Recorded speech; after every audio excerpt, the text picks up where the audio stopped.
Palabra y vida.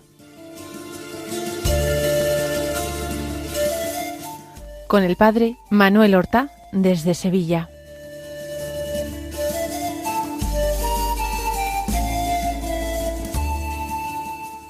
En el nombre del Padre, y del Hijo, y del Espíritu Santo. Amén. Alabados sean Jesús y María. Muy buenos días, queridos amigos, oyentes de Radio María y seguidores del programa Palabra y Vida. Hoy es el quinto día de la octava de Navidad. Cada día de la octava es un recordatorio de la gran fiesta del nacimiento de nuestro Señor Jesucristo. Estos días pasados hemos celebrado distintas fiestas. Hemos celebrado la fiesta de San Esteban, el protomártir. Después la fiesta de San Juan Evangelista, el discípulo amado, el autor del cuarto evangelio. Y hemos celebrado la fiesta de los santos inocentes, mártires de Cristo, aun siendo niños que eran incapaces de dar un testimonio de palabra. Pues bien, hoy, viernes 29 de diciembre, no celebramos ninguna fiesta. Celebramos la memoria, la conmemoración de un santo inglés, Santo Tomás Becket, un santo medieval. Pero un santo al que particularmente admiro mucho. Él había nacido en Londres en el año 1118 y llegó a ser canciller del reino. El rey Enrique II lo hizo canciller, curiosamente como otro Enrique, siglos más tarde, Enrique VIII, hizo canciller del reino a San Tomás o Tomás Moro. Sin embargo, en un determinado momento, porque al rey le interesaba y tenía un enfrentamiento abierto el rey con los obispos y con la autoridad que venía de Roma, él propuso y impuso que se nombrara arzobispo de Canterbury, primado de la Iglesia de Inglaterra, a su gran canciller, a Tomás Becket.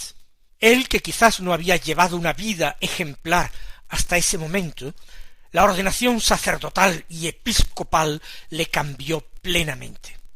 Hay una hermosa obra de teatro que pone en labios de Tomás Becket su decisión y su propósito de no tener ya honra y honor propio, sino defender el honor de Dios, y se mantuvo inflexible frente a su soberano, y él que lo había puesto, lo había encumbrado a ese puesto, precisamente para tener una iglesia dócil a sus deseos y aspiraciones, se encontró una resistencia mayor que la que tenía antes. Eso hizo que el rey le desterrara a Francia, y allí en Francia pasó 6 años.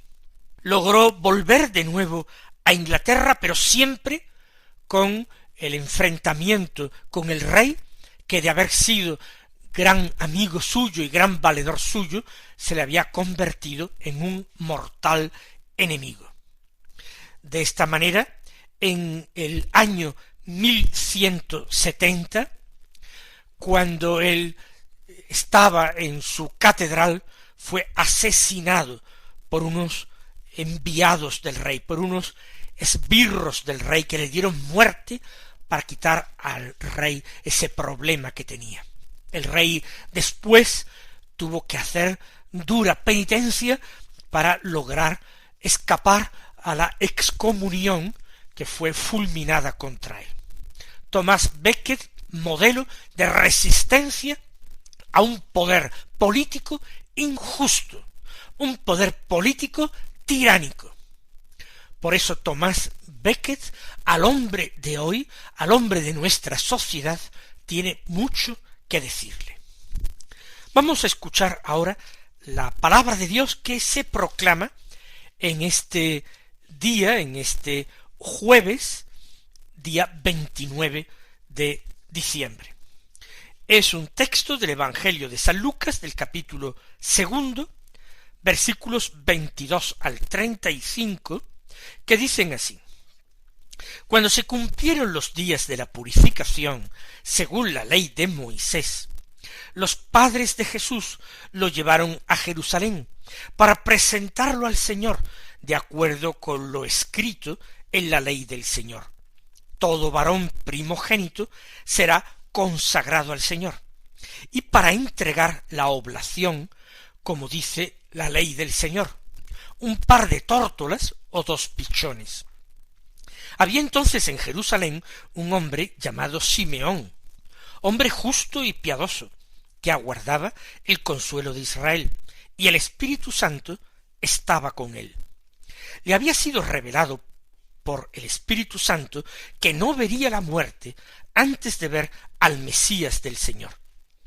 Impulsado por el Espíritu, fue al templo, y cuando entraban con el niño Jesús sus padres, para cumplir con él lo acostumbrado según la ley, Simeón lo tomó en brazos y bendijo a Dios diciendo: Ahora, Señor, según tu promesa, puedes dejar a tu siervo irse en paz, porque mis ojos han visto a tu Salvador, a quien has presentado ante todos los pueblos, luz para alumbrar a las naciones y gloria de tu pueblo Israel. Su padre y su madre estaban admirados por lo que se decía del niño. Simeón los bendijo y dijo a María su madre: Este ha sido puesto para que muchos en Israel caigan y se levanten, y será como un signo de contradicción.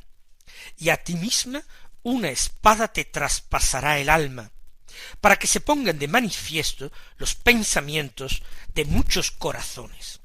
Se han cumplido los días de purificación, la purificación de María. Según la ley de Moisés, la mujer que daba a luz quedaba impura, manchada, con una impureza legal, no moral, pero una impureza legal, y tenía que someterse a un rito de purificación, realizado el cual, con la madre ya purificada, el primogénito varón en cada familia tenía que ser ofrecido al Señor en el templo.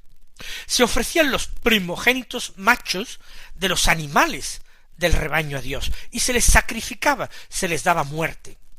Pero en Israel Dios nunca quiso ni aceptó sacrificios humanos. Por tanto, el primogénito no era entregado a la muerte, sino que se rescataba, ofreciendo de una forma vicaria, es decir, sustitutiva, el sacrificio de un animal, según las posibilidades económicas de la familia, desde un ternero o una vaca hasta una oveja o un cordero, o los pobres al menos tenían que pagar 2 tórtolas o 2 palomas que se ofrecían en sacrificio en el templo. Esa es la ofrenda de los pobres prescrita por la ley.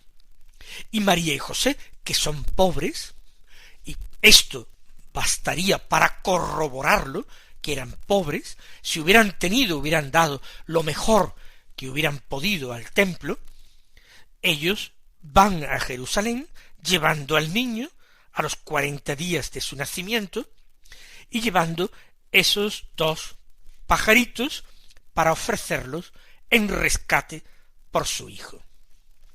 Es hermosísimo, primero, el espíritu de fe y de obediencia de María y de José a la ley del Señor. Ellos quieren cumplir en todo y aceptan una tras otra todas las molestias y dificultades para cumplir la ley de Moisés.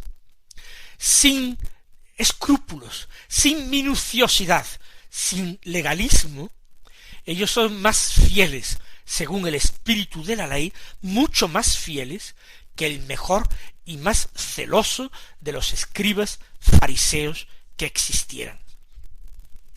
Pero San Lucas narra un encuentro extraordinario, no previsto, que tienen en el templo. Hay un hombre anciano, llamado Simeón, que es justo y piadoso. Es un hombre justo igual que José lo era. Es un hombre piadoso. Está en el templo, frecuenta el templo. Es hombre de oración, es hombre de fe. Y ha tenido una revelación del Espíritu Santo. Ahí es nada. El Espíritu Santo de Dios le ha manifestado que él no va a morir sin ver en persona al Mesías de Dios. Otros muchos vieron al Mesías, pero no se le había prometido tal cosa, y él vive anhelante con ese consuelo extraordinario en su alma. Aquel día fue al templo impulsado por el Espíritu. No quiere decir que no fuera a menudo, pero tampoco tenía por qué ir a diario al templo. Él va aquel día y en aquella misma hora en que José y María entran en el templo. Y entonces reconoce, sin lugar a dudas, por una nueva revelación del Espíritu Santo, que aquel niño pequeñito de sólo 40 días, llevado en brazos de una madre jovencísima, ese niño es el Mesías de Israel. ¡Qué hombre tan privilegiado, Simeón! ¡Qué hombre tan extraordinario! Y él, que lo reconoce, se acerca a aquella pareja y con permiso de María toma al niño en brazos. Él no va a profetizar de cualquier forma. Él no va a hacer lo que los antiguos profetas, que señalaban al Mesías que vendría al cabo de los años, de los siglos. Él lo estrecha contra sus brazos y es un niño pequeño y pobre, un niño inerme, símbolo perfecto de la debilidad y de la pobreza. Un niño que es, sin embargo, icono de Dios. Un niño que es impronta del ser de Dios, que es el rostro visible del Padre en el mundo. A la pregunta de su apóstol Felipe en la última cena, que le dice: Señor, muéstranos al Padre y nos basta, Jesús responderá: Felipe, hace tanto tiempo que estoy en medio de vosotros y no me conoces todavía. Quien me ha visto a mí, ha visto al Padre. Entendió esto aquel anciano Simeón, aquel bendito Simeón, que tenía entre sus brazos al Dios de Israel, al Dios creador del cielo y de la tierra, al Dios que había dado la ley a su pueblo y le había hecho promesas. Lo tomó en brazos, calculó su peso, su tamaño, sus dimensiones, su necesidad, y bendijo a Dios diciendo: Ahora, Señor, según tu promesa, puedes dejar a tu siervo irse en paz. Ahora, Señor, ya me puedo morir cuando tú quieras, cuando tú los dispongas. ¿Por qué? Porque me has cumplido la promesa. Mis ojos han visto, están viendo a tu Salvador, a quien has presentado ante todos los pueblos, luz para alumbrar a las naciones. Simeón tiene una profecía extraordinaria y universal. Aquel niño no es solamente el Salvador de Israel, aquel niño es luz de las naciones, luz para alumbrar a todos los pueblos. Aquel niño es el que ha sido o va a ser presentado a todos los pueblos. Pero es también, así lo dice Simeón, gloria de tu pueblo Israel. Porque la salvación viene de los judíos, porque el Señor Dios, en su inescrutable designio, se sirvió elegir a este pueblo de Israel, a la descendencia de Abraham, para convertir a Israel en un pueblo elegido, a través del cual él llevase la salvación hasta los confines de la tierra, y transmitiera el verdadero conocimiento de Dios. Y Dios se expresó y habló a través de palabras que fueron pronunciadas por hombres de Israel, por profetas, por Moisés, por reyes, y todo eso que nosotros tenemos en la Sagrada Escritura es palabra de Dios. Pero aunque el autor sea el Espíritu Santo, también es un autor humano el que le dio forma, y un autor humano judío. Mis ojos han visto a tu Salvador, a quien has presentado ante todos los pueblos, luz para alumbrar las naciones y gloria de tu pueblo Israel. Nosotros tenemos que darle gracias al Señor, muchas gracias, y bendecirlo también, como hizo Simeón, porque el Señor ha puesto también ante nuestros ojos la salvación, porque en estos días del tiempo litúrgico de la Navidad, el Señor nos recuerda el misterio de su nacimiento, poniendo ante nuestros ojos las imágenes del Belén, la imagen del niño Jesús, que tiene que hacerse presente en cualquier hogar cristiano. Tenemos que bendecir y alabar al Señor, porque en este acontecimiento vemos que Jesús es ofrecido al Padre, como un día será ofrecido en la cruz como sacrificio expiatorio y víctima perfecta en satisfacción por todos nuestros pecados.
Sigue diciendo el texto que su padre y su madre estaban admirados por lo que se decía del niño.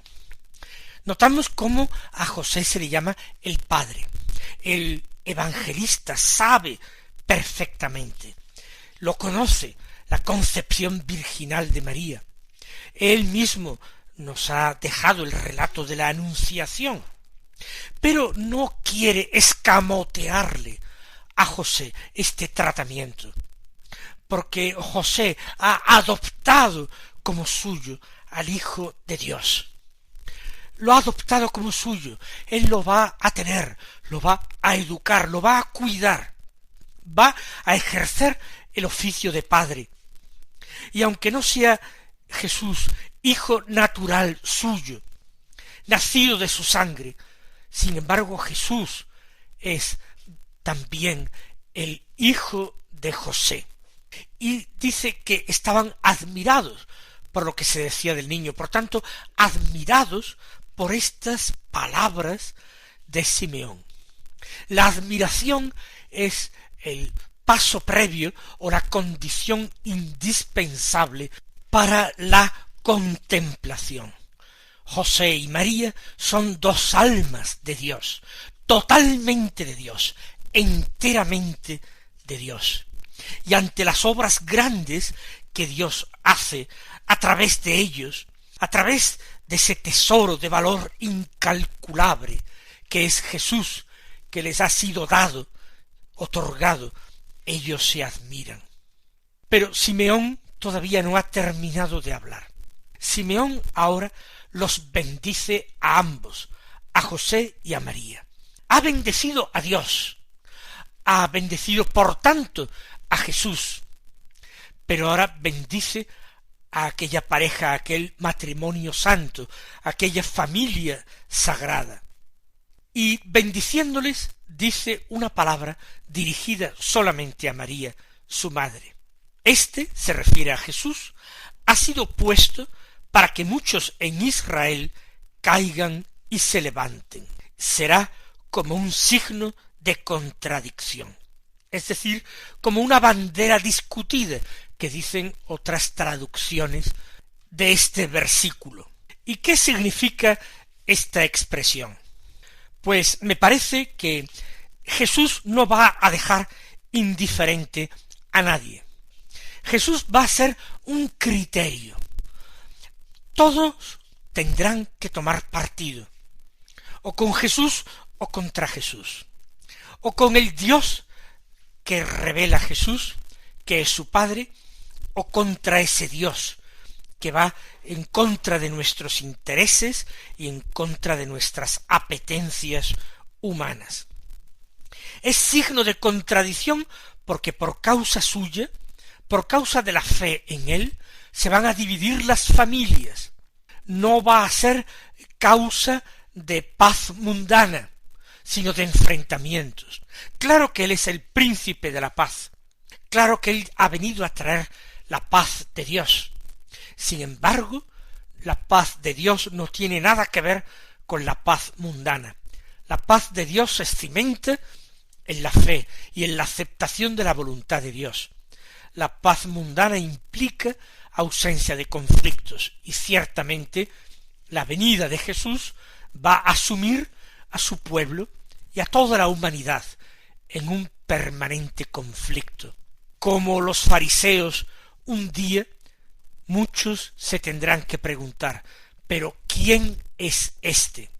Los fariseos dijeron, este que hasta perdona pecados. Será pues un signo de contradicción, y a ti misma una espada te traspasará el alma. Es decir, María va a sufrir muchísimo por su hijo. No todo van a ser alegrías y parabienes y goces y privilegios. María tendrá que sufrir un dolor espantoso que será el preludio de una nueva maternidad espiritual para convertirse en madre del discípulo de Cristo. Una espada te traspasará el alma, madre de dolores, madre dolorosa, para que así se pongan de manifiesto los pensamientos de muchos corazones. También María, como su hijo, es un criterio de discernimiento de Dios. Aceptar a María como madre significa ponerse en el bando de Cristo, significa ponerse del lado de Cristo, seguir su camino, estar ciertos de estar en camino de salvación. Sin embargo, olvidarse de María o menospreciarla implica, por el contrario, arriesgarse a entrar en un camino de posible perdición. El Señor os colme de bendiciones y hasta mañana, si Dios quiere.